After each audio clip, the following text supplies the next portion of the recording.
सबको जय मसीह की। आज फिर से प्रभु की उपस्थिति में आने के लिए परमेश्वर ने हमारी सहायता की है। केवल गीत गाने वाले म्यूजिक टीम और जो आराधना में अगुवाई करने वाले आज कलीसिया में आ सके, बाकी लोग अपने अपने घरों में बैठे हैं। फेसबुक के माध्यम से इस आराधना में आप लोग भाग ले रहे हैं। आप सबको प्रभु यीशु मसीह का नाम से इस आराधना में स्वागत है। आज गीतों का माध्यम से परमेश्वर की आराधना करने में परमेश्वर ने हमारी सहायता की। साथ साथ थोड़ा समय परमेश्वर को उपस्थिति में मध्यस्थ प्रार्थना करने में परमेश्वर ने हमारे लिए मौका दिया। परमेश्वर उस एक मनुष्य को ढूंढ रहे हैं जो मध्यस्थ प्रार्थना कर सकते हैं, जो नाके में खड़े हो सकते हैं। उसके लिए परमेश्वर ने हमारी सहायता की। और आज रेगुलर जो परमेश्वर का संदेश आपको देना है, वो संदेश लेकर के आपके सामने में खड़ा हूं। पिछले सप्ताह में जो संदेश आपको दिया यूसुफ के जीवन के बारे में, उसका अगला पार्ट आज आपके सामने मैं रखना चाहता हूं। पिछले सप्ताह मैंने आपसे कहा था यूसुफ का जीवन को 3 भाग में हम बांट सकते हैं। उसका जन्म से लेकर के उसका 17 वर्ष तक का उम्र में पिता का चहेता बेटा के रूप में उसने अपना जीवन को बिताया है। 17 साल का उम्र से लेकर के 30 साल की उम्र तक एक गुलाम के रूप में उसने अपना जीवन पोतीफर के घर में और जेल में बिताया है। वो उसका दूसरा पार्ट है। और तीसरा पार्ट है 30 साल की उम्र से लेकर के उसका मृत्यु तक के जीवन। आज मैं उसका दूसरा पार्ट आपके सामने रखना चाहता हूं। यूसुफ 17 साल की उम्र से लेकर के 30 साल का उम्र, जो 13 वर्ष वो पोतीफर के घर में और जेल में समय को बिताया है। और हम एग्जैक्टली ये नहीं बता सकते हैं कि वो पोतीफर के घर में कितने वर्ष जीवन बिताया और जेल में कितने वर्ष जीवन बिताया, हम नहीं बता सकते हैं। परंतु हम एक बात को देख सकते हैं, उसके जीवन में परमेश्वर ने जो स्वप्न उसको दिया, जो दर्शन उसको दिया, जिस बुलाहट उसको दिया, उस बुलाहट को पूरा करने के लिए 13 वर्ष उसने अपना जीवन में दुख से गुजरा है। अपना पिता का घर से दूर रहा है, गुलाम के रूप में जीवन बिताया है, जेल में कैदी के रूप में जीवन बिताया है। वो दंड उसने भोगता जो उसने कभी किया ही नहीं। हालेलुया। आज का हमारा अध्ययन उत्पत्ति का पुस्तक उसका 39वां अध्याय पहला पद से लेकर के 23वां पद के बीच में रहेंगे। जेनेसिस चैप्टर 39 वर्सेस 1 to 23 वो आज का हमारा मनन का विषय है। हम यूसुफ के जीवन के बारे में देखते हैं कि यूसुफ को भाइयों ने पकड़ा, उनको गड्ढे में डाला और रूबेन उसको बचा करके अपना घर में ले जाना चाहता था, इसलिए वास्तव में गड्ढे में डाला। नहीं तो बाकी भाई लोग मिलकर के उसकी हत्या कर देते। और मैं आपको एक बात बता दूं, परमेश्वर ने यदि आपको चुना है, आपके बारे में परमेश्वर की यदि कोई योजना है, कोई भी शैतानी ताकत, कोई भी अंधकार के शक्ति, कोई भी बीमारी आपको छू भी नहीं पाएंगे। चाहे आप कहीं भी चले जाए, आप जिंदगी में वापस आएंगे। आपका जीवन में चाहे कितने भी कठिनाई आए, परमेश्वर आपको फिर जीवन में वापस ले आने वाला परमेश्वर है। इसलिए वो गड्ढे में पड़े पड़े मरना था, लेकिन परमेश्वर उसको मरने के लिए नहीं दिया। वहां पर मिस्र से तरफ जाने वाले व्यापारी आए और भाई लोगों ने सोचा ये मुनाफा कमाने का समय है। उसको गड्ढे में से निकाला, 20 चांदी के सिक्कों में उन व्यापारियों के हाथों में उसको बेच दिया। वो उसको मिस्र में लेकर के गया। और अब 39वां अध्याय उसका पहला पद पढ़ने का समय इस प्रकार हम पढ़ते हैं। जब यूसुफ मिस्र में पहुंचाया गया तब पोतीफर नामक एक मिस्री ने, जो फिरौन का हाकिम और अंगरक्षकों का प्रधान था, उसको इस्माइलियों के हाथ से जो उसे वहां ले गए थे मोल लिया। किसी ने उसको खरीदा। इस्माइली व्यापारी थे, इस्माइल के वंशज थे वे मिस्र में व्यापार करने के लिए वहां पर मिस्र में पहुंचे और परमेश्वर ने उसको खरीदने के लिए एक व्यक्ति को भी वहां पर प्लान करके रखा है। वो एक साधारण गुलाम के रूप में वहां पर जीवन बिताना, वहां पर रहना परमेश्वर को पसंद नहीं है। परमेश्वर ने सोचा मेरे बेटे को मैं मिस्र में लेकर के गया, क्योंकि उनको मिस्र में ले जाने का पीछे मेरा एक मकसद है। मिस्र में पहुंचने का वो पहला फल है और उस पहला फल को मैं एक वीआईपी गुलाम बना दूंगा। हालेलुया। हो सकता है आपकी जिंदगी एक गुलाम की जिंदगी हो, परंतु परमेश्वर आपको एक वीआईपी गुलाम बनाने वाला परमेश्वर है। वहां पर एक स्पेशल खरीदार आया। वो कोई साधारण व्यक्ति नहीं था। फिरौन का हाकिम, उसका अंगरक्षकों का प्रधान, एक महत्वपूर्ण व्यक्ति, एक हाई ऑफिशियल, वो उस गुलामों के मंडी में आया और वो गुलामों की तरफ देखने लगा और यहां पर एक खूबसूरत नौजवान 17 साल का एक लड़का, और उस पर उसका दिल आ गया। उसने कहा मुझे दो इस गुलाम, और जो मुंह से जो दाम मांगा उस दाम में फिरौन के उस हाकिम ने, पोतीफर ने यूसुफ को मोल लिया है। हालेलुया, आमीन। परमेश्वर आपको अनाथ होने के लिए नहीं देंगे। परमेश्वर आपको बर्बाद होने के लिए नहीं देंगे। परमेश्वर रास्ता बना करके जाता है। यूसुफ का परमेश्वर ने कभी नहीं बताया कि अगला कदम क्या है, परंतु हर कदम पर यूसुफ परमेश्वर पर भरोसा रखता था, विश्वास करता था। जो कुछ भी परमेश्वर मेरे जीवन में करेगा वो भलाई ही को उत्पन्न करेंगे, क्योंकि मैं परमेश्वर से प्रेम करता हूं। हालेलुया। रोमियो के पत्री में प्रेरित पौलुस ने लिखा, जिन लोग परमेश्वर से प्रेम करते गए उनके लिए सब बातें मिलकर भलाई ही को उत्पन्न करती है। मुझे सुनने वाले प्यारो, आपके परिवार में कुछ लोग बीमार हो सकते हैं, कुछ लोग ऑक्सीजन सपोर्ट में हो सकते हैं, कुछ लोग वेंटिलेटर पर हो सकते हैं, कुछ लोग इस संसार से कूच भी कर गए होंगे, परंतु परमेश्वर का वचन पर विश्वास कर लीजिए। वो कहता है वो हमारे जीवन में कोई बुराई करने वाला परमेश्वर नहीं है। सारे बातें मिलकर के हमारे जीवन में भलाई को उत्पन्न करने वाला परमेश्वर है। हालेलुया, आमीन।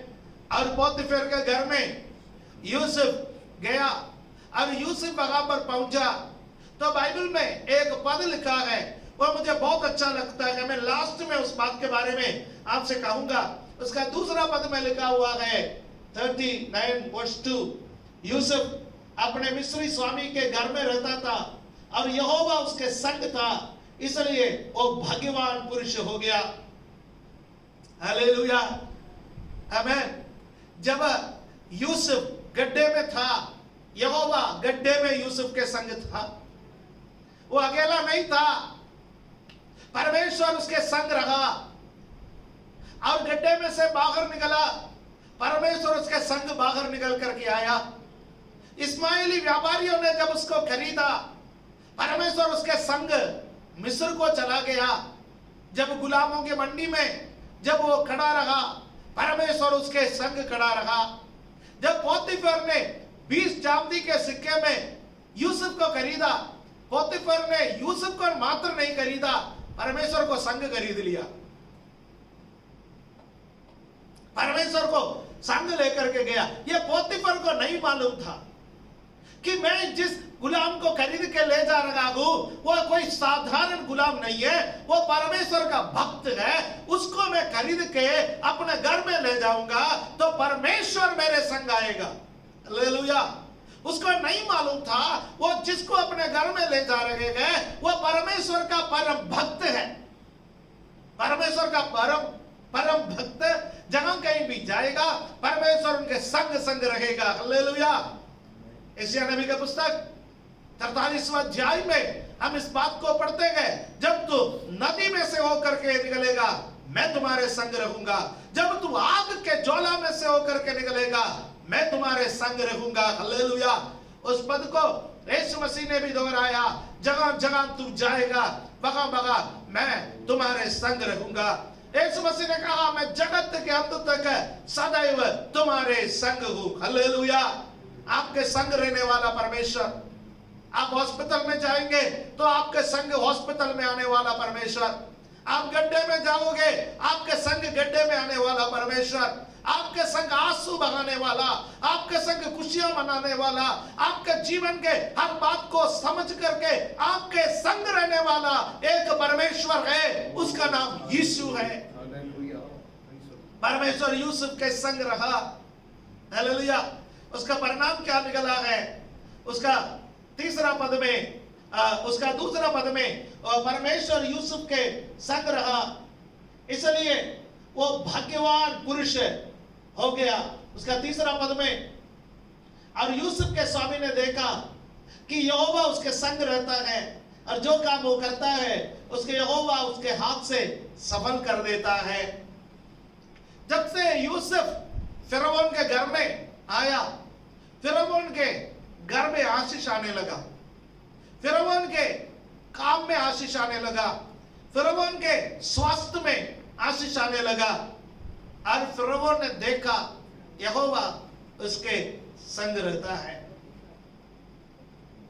सॉरी, फिरौन नहीं, पोतीफर ने देखा है कि यहोवा उसके संग रहता है। कैसा देखा होगा? मैं अपना मन में सोच रहा हूं, जब पोतीफर अपने घर में जो गुलाम को लेकर के आया, उस गुलाम के ऊपर जासूसों को बिठाया होगा, क्योंकि जब कहीं किसी घर में कोई नया गुलाम आता है, वो गुलाम के स्वभाव के बारे में वो जो व्यापारी उसका बिक्री करता है उसको नहीं मालूम, खरीद करके लेके आने वाले को नहीं मालूम, किससे पूछे, कौन गारंटी देगा, नहीं मालूम। उसका जंजीरों में बांध करके रखता होगा, उसको ऐसा सीमित जगहों पर रखता होगा, और घर के जो सीनियर गुलाम होते हैं उसके हवाले कर देता होगा, उसका पीछे जासूसों को बिठाता होगा। और यहां पर पोतीफर ने उसके पीछे जासूसों को बिठाया, और जब जब जासूस उसके पीछे जाते थे, जब जब मौका मिलता था, यूसुफ प्रेयर करता था, परमेश्वर से बातें करता था, परमेश्वर के ध्यान में, परमेश्वर के मनन में वो अपना जीवन को समय को बिताता था। उसका जीवन में कोई गंदा काम नहीं था, वो कोई गंदा वस्तु नहीं खाता था, वो कोई गंदा वस्तु नहीं पीता था, वो अपने मुंह से कोई गंदा शब्द नहीं निकालता था। बाकी लोग चकित हो जाते थे, क्योंकि गुलामों के मंडी में आने वाले का स्वभाव यूसुफ का स्वभाव से बिल्कुल भिन्न होता था। यूसुफ उन लोगों से बिल्कुल भिन्न है, इनका स्वभाव साधारण लोगों के समान नहीं है। दुनिया आपको परमेश्वर का भक्त समझना है तो आपके चाल चलन में दुनिया से एक अलगाव होना चाहिए, आपका व्यवहार में दुनिया से एक अलगाव होना चाहिए, आपका बोली में दुनिया से एक अलगाव होना चाहिए। आप बाइबल पढ़ने वाला, आप प्रार्थना करने वाला, आप अन्य भाषा में बातें करने वाला, हालेलुया, आप एक अलग प्रकार का जीवन व्यतीत करने वाले व्यक्ति हो, तब दुनिया जानेंगे कि परमेश्वर आपके संग है। और दूसरा, पोतीफर यूसुफ को थोड़ा थोड़ा काम देने लगा। जैसा थोड़ा थोड़ा काम देने लगा, पहले जो लोग काम करता था उसी से बड़ा बेहतर तरीके से, आसान तरीके से यूसुफ काम को निकालता था। और पोतीफर उससे पूछता था ये काम कैसा किया, और वो सारा महिमा परमेश्वर को देता था। ओ शायद ये कहता होगा मेरा परमेश्वर ने मेरी सहायता की। हालेलुया। मेरे परमेश्वर ने मेरी सहायता की। जब आप अपने जीवन में परमेश्वर को महिमा देंगे, छोटे बातों के लिए, बड़े बातों के लिए, जीवन में जो कुछ भी घटते गए, आप जब कहोगे मेरे कारण नहीं, मेरे परमेश्वर के कारण, मेरे कारण नहीं, यीशु के कारण, मेरे कारण नहीं, पवित्र आत्मा के कारण, हालेलुया। पौलुस प्रेरित कहता है जो मुझे सामर्थ्य देता है उसमें मैं सब कुछ कर सकता हूं, हालेलुया। और वो पोतीफर के सामने परमेश्वर को महिमा दिया होगा और पोतीफर ने देखा है यहोवा उसके संग है, हालेलुया, प्रेज द लॉर्ड। परमेश्वर हमारे संग रखने वाला परमेश्वर, हमारे कामों को सफल करने वाला परमेश्वर। जब हम प्रार्थना करेंगे, बाइबल पढ़ेंगे, उसकी आराधना करेंगे, उसके लिए समय निकालेंगे, उसके सामने घुटना टेकेंगे, वो परमेश्वर में बहुत इससे आशीष देने वाला परमेश्वर है, हालेलुया। आयत 4 से लेकर के 6 तक पढ़ने का समय, जेनेसिस चैप्टर 39 4 to 6, 4 से लेकर के 6 तक पढ़ने का समय। अब एक बात देख सकते हैं, हम थोड़ा जल्दी इसको पढ़ेंगे। तब उसकी अनुग्रह की दृष्टि उस पर हुई और वो उसकी सेवा टहल करने के लिए नियुक्त किया गया। फिर उसने उसको अपने घर का अधिकारी बनाकर अपना सब कुछ उसके हाथ में सौंप दिया। जब पोतीफर ने देखा परमेश्वर उसके संग है, तो पोतीफर ने क्या कर लिया कि यूसुफ को अपना घर का अधिकारी बनाया। बाकी सारे गुलामों को, बाकी चीजों को, सबको उसके हाथ में दे दिया। अपनी पत्नी को छोड़ करके सारे धन संपत्ति, सारे नौकर चाकर, सारे घर के काम, सब कुछ उसने यूसुफ के हाथ में सौंप दिया। और बाइबल में लिखा हुआ है वो जो खाता है, वो जो पहनता है, उसके अलावा उसको कुछ भी नहीं मालूम था। बाकी सब किसको मालूम था? यूसुफ को मालूम था। उसके कितने संपत्ति है, क्या आता है, क्या जाता है, कौन क्या काम करता है, कौन नहीं करता है, ये सब कुछ केवल यूसुफ को मालूम था। उसके बैंक का बैलेंस बढ़ते गया, यूसुफ आने से उसका बैंक का बैलेंस बढ़ते गया। मैं आज की भाषा में बोल रहा हूँ, उसका जीवन में फर्क आया, उसका परिवार में फर्क आया, उसके बच्चों के जीवन में फर्क आया, सब जगह पर फर्क आया। यहाँ पर हम यूसुफ के जीवन को देखिए, पोतीफर के जीवन को, पोतीफर के जीवन में आशीष आया, यूसुफ के जीवन में कंफर्ट आ गया, आराम आया। अपना पिता के घर में वो रहता था, आरामदायक जिंदगी जीता था, आज्ञाकारी बालक था वो। पिता उससे बहुत प्यार करता था, लेकिन भाई लोग उससे बहुत विरोध करता था, और भाई लोगों के विरोध के कारण बहुत यातनाएं उसको सहना पड़ा। लेकिन यहाँ पर पोतीफर का घर में आया, फिर से उसके जीवन में एक आराम का जीवन आया है। जब आराम का जीवन हमको मिल जाता है, हम सेटल होना चाहता है। अब देखिए, हमारे देश में से अक्सर लोग विदेश में चले जाते हैं, अमेरिका में जाते हैं, कनाडा में जाते हैं, ऑस्ट्रेलिया में जाते हैं, या जो विकसित देश है वहां पर जाते हैं। वहां का हवा खाने के बाद, वहां का भोजन करने के बाद, वहां का सिस्टम को देखने के बाद, वहां का तरीके को अपनाने के बाद, उनमें से अधिकांश लोग वापस नहीं आना चाहते हैं। क्यों? क्योंकि वो कहता है कि वहां जो तनख्वाह मिलता है यहाँ इंडिया में नहीं मिलेगा, वहां जो शुद्ध हवा है इंडिया में नहीं मिल रहा है, यहाँ पर पोल्यूशन है शहरों में, वहां जो आराम है वो आराम हमको यहाँ नहीं मिल रहा है। और वो सोचता है हमारे बच्चों को वहां जो भविष्य मिलेगा यहाँ नहीं मिलेगा। हम बहुत संघर्ष करके इस आरामदायक जिंदगी में पहुंचा गए, और हमारे बच्चे इस आरामदायक जिंदगी से अपना सफर शुरू करें। ये लोग सोचता है हर मनुष्य अपना जीवन में किसी न किसी तरीके का आराम चाहता है। यहाँ पर यूसुफ का जीवन में आराम मिला है, आराम मिला है। लेकिन यूसुफ के मन में परमेश्वर ने जो स्वप्न मुझे दिखाया है उस आरामदायक जिंदगी का नहीं है। This is not my ultimate destination. यहां पर ले आने के लिए परमेश्वर ने मुझे स्वप्न नहीं दिया। मैंने जो स्वप्न देखा उस स्वप्न में मेरे भाई लोग दंडवत करेंगे, यहां मेरा भाई लोग नहीं है। मैंने जो स्वप्न देखा उस स्वप्न में मेरा माता पिता भी दंडवत करेंगे, यहां मेरा माता पिता भी नहीं है। हालेलुया। परमेश्वर मुझे पोतीफर का घर का मैनेजर बनाने का स्वप्न नहीं दिया। ऐसा किया होता तो परमेश्वर मुझे स्वप्न में चाबी का गुच्छा दिखा देता है, किसी का घर का चाबी का गुच्छा, हाँ चाबी तुम्हारे पास है ना। मैंने जो स्वप्न देखा उस स्वप्न में मुझे पहुंचना है। हालेलुया। मेरे प्यारे भाई और बहनों, जो अपना जीवन का आराम में, जो अपना जीवन का पैसे में, जो अपना जीवन का बिजनेस में, जो अपना जीवन का जो जो जो सुख और सुविधा आपको मिल रहा है उसमें संतृप्त होकर बैठ रहा है, तो परमेश्वर आपसे कह रहा है आपको और एक बड़ा लंबा सफर को तय करना है। जो स्वप्न परमेश्वर ने आपको दिया, जो दर्शन परमेश्वर ने आपको दिया, जो जीवन परमेश्वर ने आपको दिया, उसके पीछे एक लक्ष्य है, उस लक्ष्य तक आपको पहुंचना है। हालेलुया। आमीन। शैतान कभी कभी आपको बहका करके आपको आराम देंगे।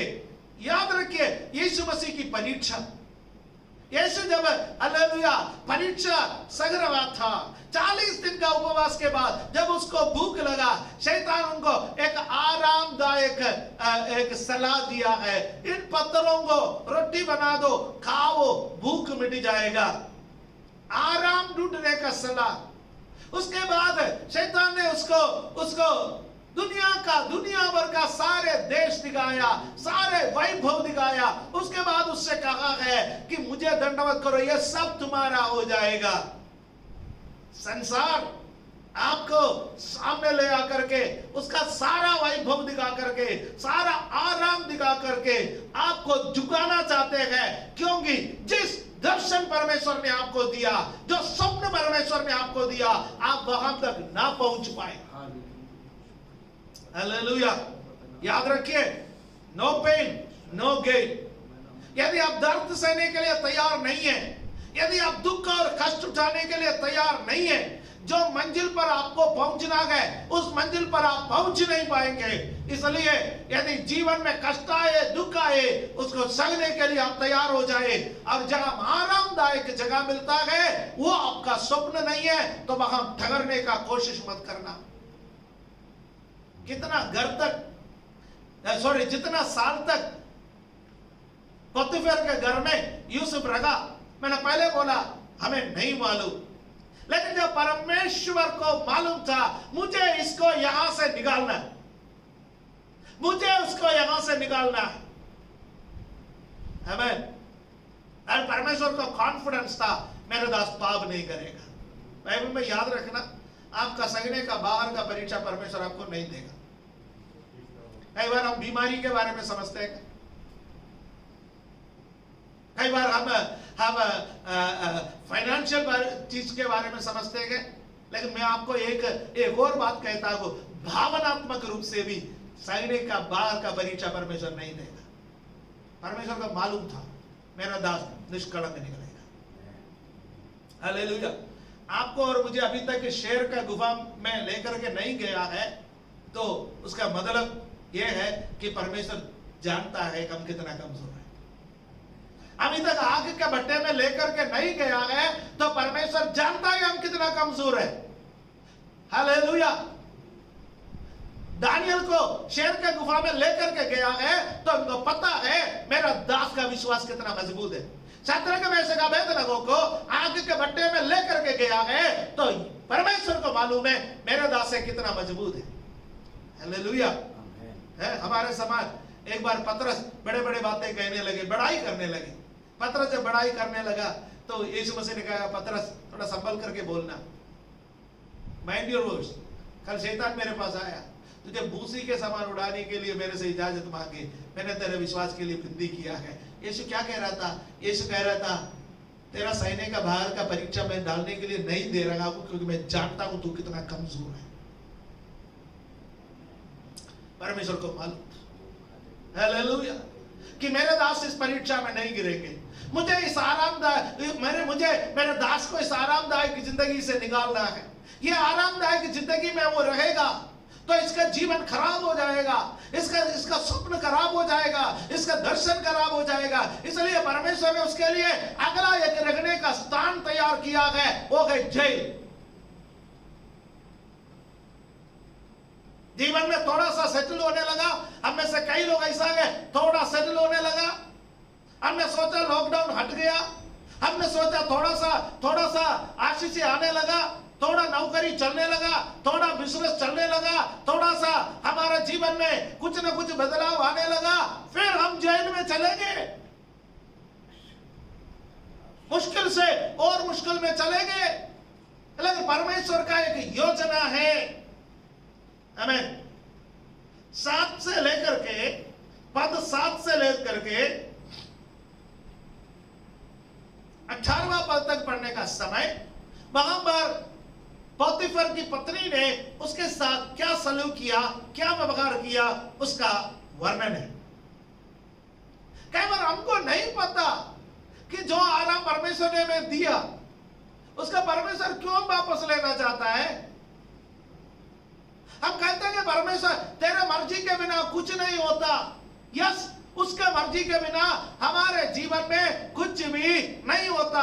यदि जेल भी हमारे जीवन में आने का इजाजत दिया है तो परमेश्वर ने दिया। यदि बीमारी हमारे जीवन में आने का इजाजत दिया है, परमेश्वर ने दिया। यदि मौत हमारे जीवन में आने का इजाजत दिया है, परमेश्वर ने दिया।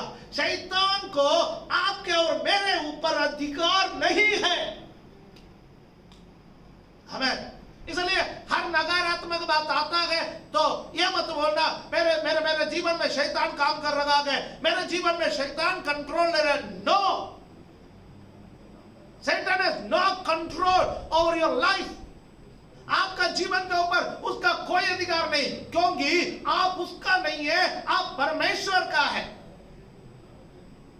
अय्यूब परमेश्वर का, परमेश्वर का जन होने के नाते अय्यूब के जीवन में कुछ भी नकारात्मक चीज आने से पहले परमेश्वर से इजाजत लेना पड़ता है।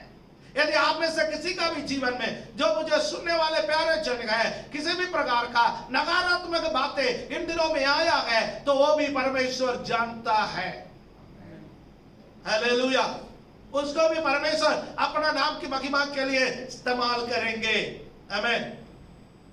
इस संसार आपकी परीक्षा लेता है, मेरा परीक्षा लेता है। यहां पर भी यह परीक्षा हमारे लिए भी जो परीक्षा आता है, पहला यूहन्ना 2 अध्याय उसका 15वां पद से लेकर के 17वां पद तक पढ़ने का समय, 1 John chapter 2 verses 15 to 17। और मैं उसको पढ़ना नहीं चाहता हूं, हम सब लोग जानते हैं। वहां पर लिखा हुआ है कि ये संसार हमें 3 प्रकार का परीक्षा दे सकता है। आंखों की अभिलाषा, शरीर की अभिलाषा, जीविका का घमंड।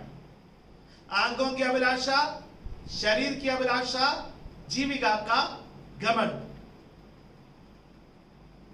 अब जब भी परीक्षा आता है, ध्यान रखना, एक के बाद एक लगातार आता है, क्योंकि अधिकांश लोग एक में नहीं गिरता, दूसरे में गिरता है, दूसरे में नहीं गिरता, तीसरे में गिरता है। शैतान जानता है इस बात को, ज्यादा से ज्यादा लोगों को गिराने के लिए वो अलग अलग प्रकार का परीक्षा को लेकर के उनके सामने आएगा। परीक्षा से गुजरने का मौका मिलता है लोगों को, लेकिन परमेश्वर हमें परीक्षाओं के ऊपर विजय देता है। हालेलुया। परीक्षा के ऊपर विजय पाना है तो आपके आंखों के सामने आपका लक्ष्य, आपको कहां पहुंचना है, परमेश्वर आपके बारे में क्या सोचता है, वो बना करके रखिए। आंखों के सामने लक्ष्य बना करके रखिए। यदि आरामदायक जीवन यूसुफ का लक्ष्य होता तो वो पोतीफर की पत्नी की बात को मान लेता, लेकिन यूसुफ का लक्ष्य आरामदायक जीवन नहीं है।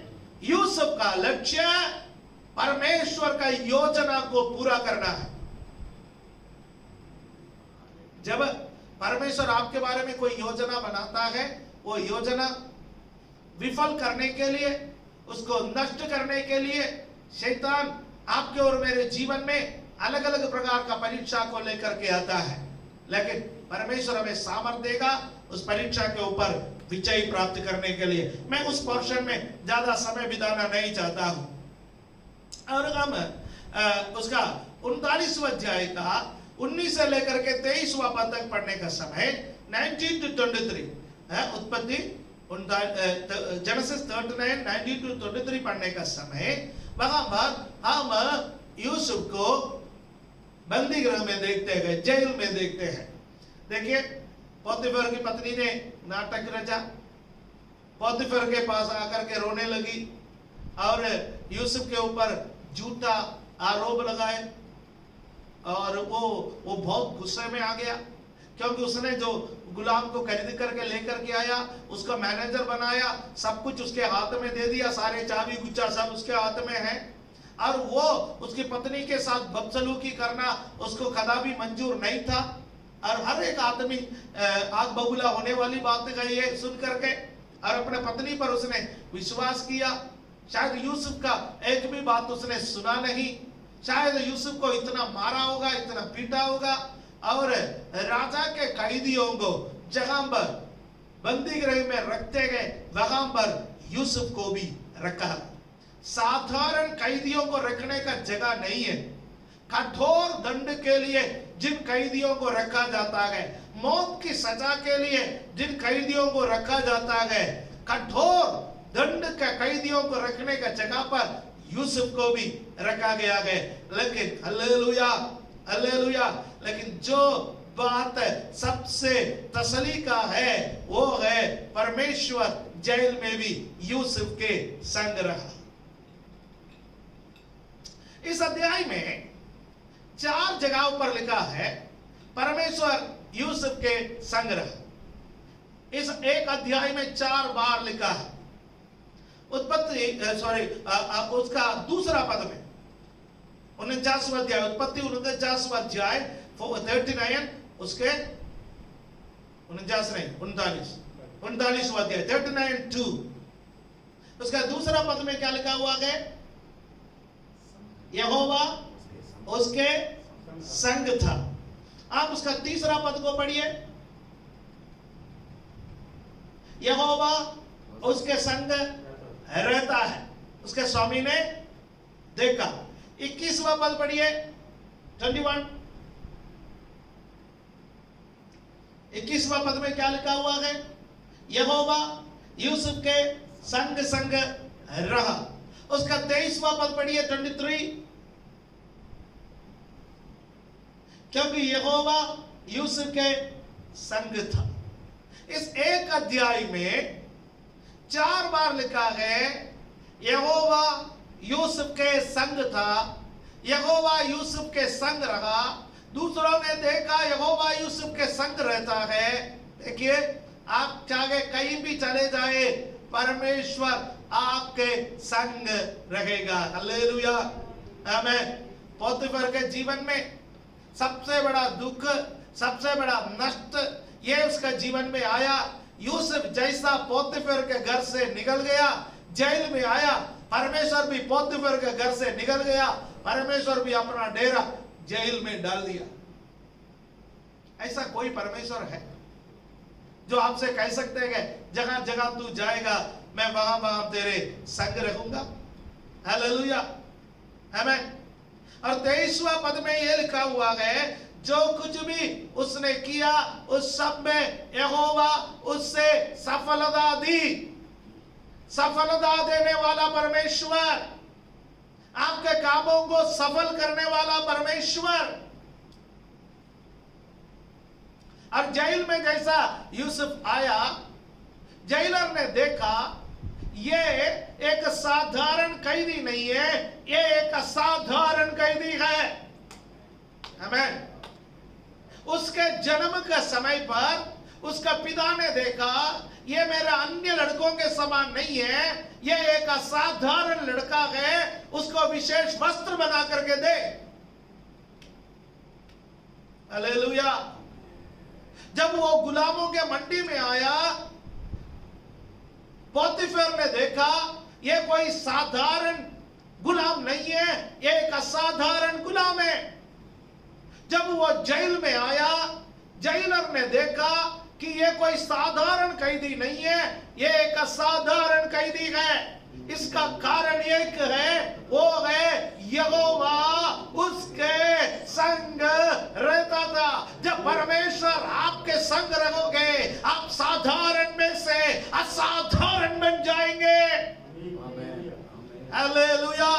साधारण लोगों को असाधारण बनाने वाला परमेश्वर, साधारण लोगों को परमेश्वर का वचन बुद्धिमान बना देता है। हालेलुया, आमीन। आपको असाधारण बनाने वाला परमेश्वर हर जगह पर आपके संग है, आप अकेला नहीं गए। यदि मुझे सुनने वाला कोई सोच रहा है मैं अकेला हूं, आप अकेलापन का शिकार है, तो मैं आज परमेश्वर का वचन से आपको बताना चाहता हूं, जहां आप है वहां परमेश्वर है। गर्मी जगह डेरा डालता है, वहां परमेश्वर की उपस्थिति है। हालेलुया। वो धर्मियों के संग रहता है। यूसुफ जगह गया, वहां परमेश्वर साथ गया। हालेलुया, हालेलुया, आमीन। आपका जीवन में आपको कई बार कोई ऑप्शन नहीं है, आप अपना मर्जी से नहीं जाते, दूसरा अपना मर्जी से आपको चलाते हैं। यूसुफ का जीवन में कोई ऑप्शन नहीं था।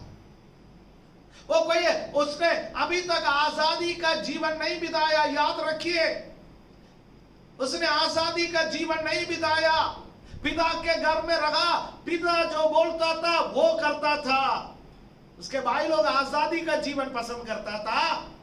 हम सब कैसा जीवन पसंद करता है? आजादी का जीवन, क्योंकि मेरी जिंदगी मेरी मर्जी, जैसा मैं चाहता हूं वैसा करूंगा। जवान पीढ़ियों, कई बार हमारे जीवन में परमेश्वर के खातिर अपने आजादी को कुर्बान करने के लिए क्या आप तैयार हैं? यूसुफ अपना पिता के घर में रखा, पिता का आदेश को मानता था, और पिता का घर से बाहर निकल करके 17 साल की उम्र में वो गुलाम बन गया। गुलाम का कोई आजादी नहीं।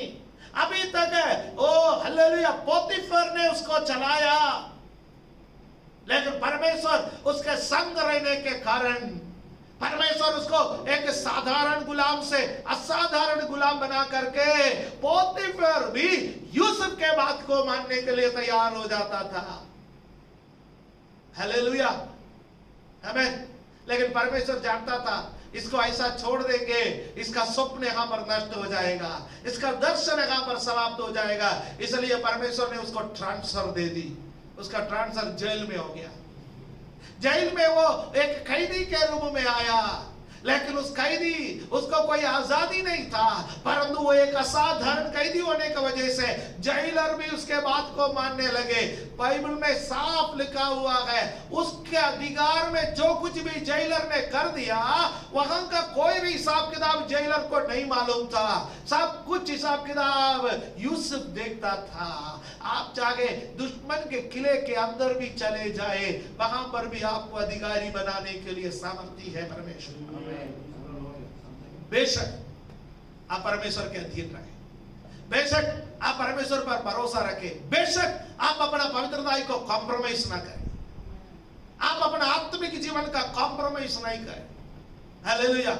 आज बहुत सारे लोग कॉम्प्रोमाइज करते हैं, तरक्की पाने के लिए कॉम्प्रोमाइज करते हैं, पैसा मिलने के लिए कॉम्प्रोमाइज करते हैं, अधिकार मिलने के लिए कॉम्प्रोमाइज करते हैं, बहुत कुछ इस संसार में प्राप्त करने के लिए कॉम्प्रोमाइज करते हैं। लेकिन यूसुफ एक ऐसा उदाहरण है, उसने कहा बढ़ती ना तो पूरब से आता, बढ़ती ना तो पश्चिम से आता, बढ़ती यहोवा की ओर से आता है। हालेलुया। बढ़ाने वाला परमेश्वर है।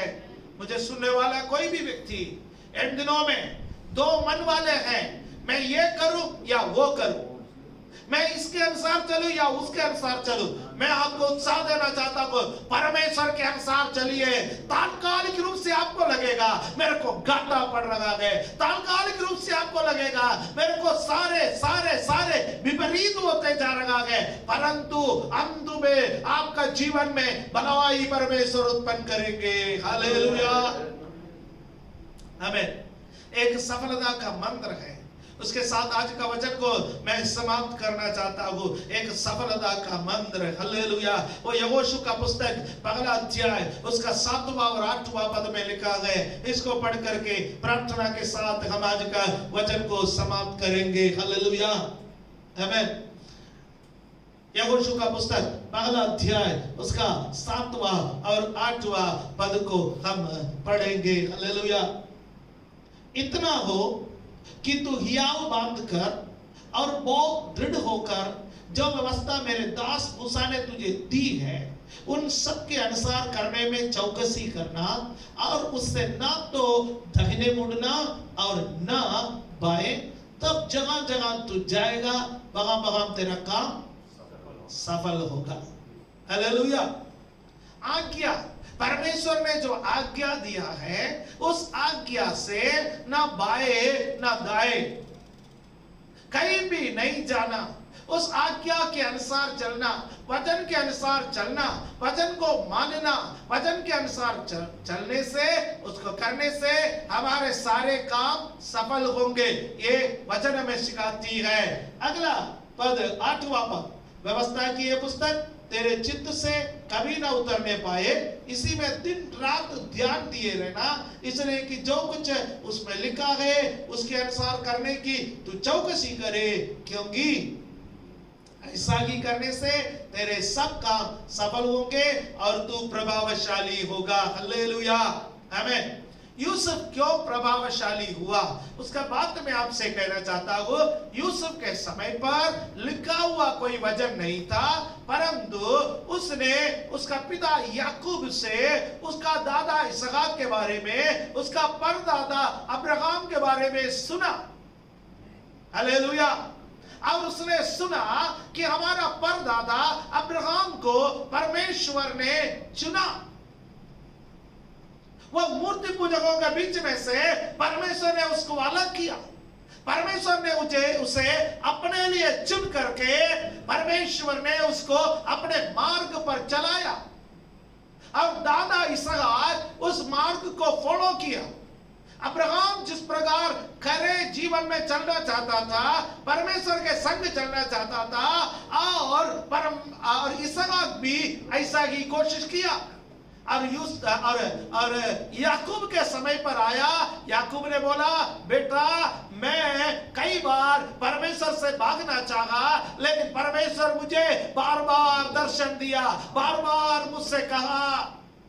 याकूब का जीवन को यूसुफ ने बड़े नजदीकी से देखा है, और यूसुफ को एक बात पता चला, ये जो पगलौठे का अधिकार विरासत में नहीं मिलता, ये तो प्राप्त करना पड़ता है।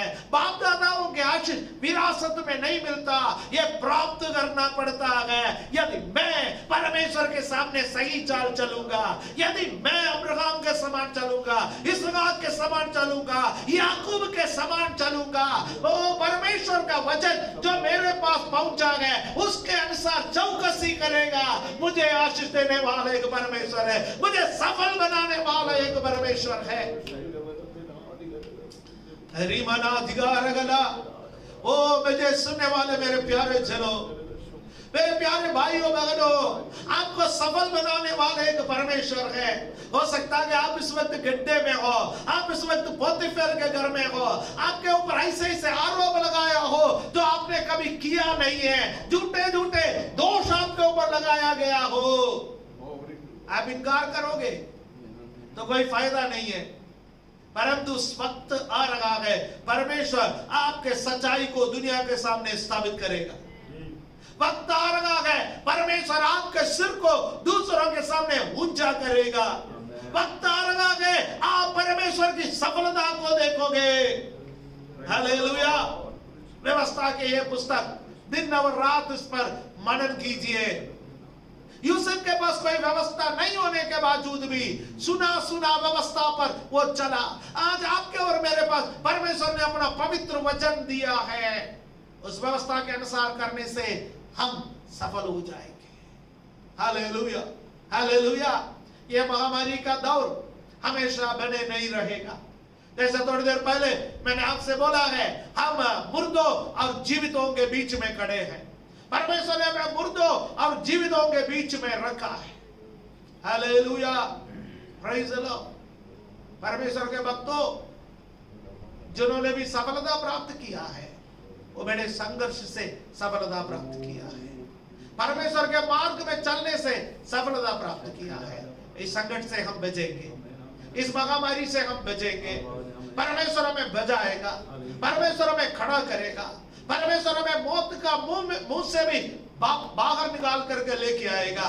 वो हमें अपना नाम के महिमा के लिए इस्तेमाल करेगा, क्योंकि हम स्वप्न पाए हुए लोग हैं, हम दर्शन पाए हुए लोग हैं, हम परमेश्वर के चुने हुए लोग हैं, परमेश्वर के बुलाहट पाए हुए लोग हैं। अपने आंखों को बंद करें। ओ रामाना शिखा राधा रिमना दिरारा रिबना बौड़ा रिकार बला दिरारा शब्दरिया।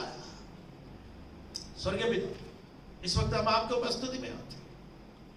प्रभु जी, यूसुफ का जीवन का दूसरा भाग के बारे में आज अध्ययन करने के लिए आपने हमारी सहायता की। उसको कितने कठिनाइयों से गुजरना पड़ा। एक आरामदायक जीवन उसको मिला था, लेकिन आप उसको आराम देने के लिए नहीं बुलाया, आप उसको मंजिल पर पहुंचने के लिए बुलाया है। मंजिल पर पहुंचने के लिए उसका जीवन में फिर एक कष्ट का दौर से गुजरना पड़ा, लेकिन यूसुफ ने उन कष्ट के दौर को सहा है।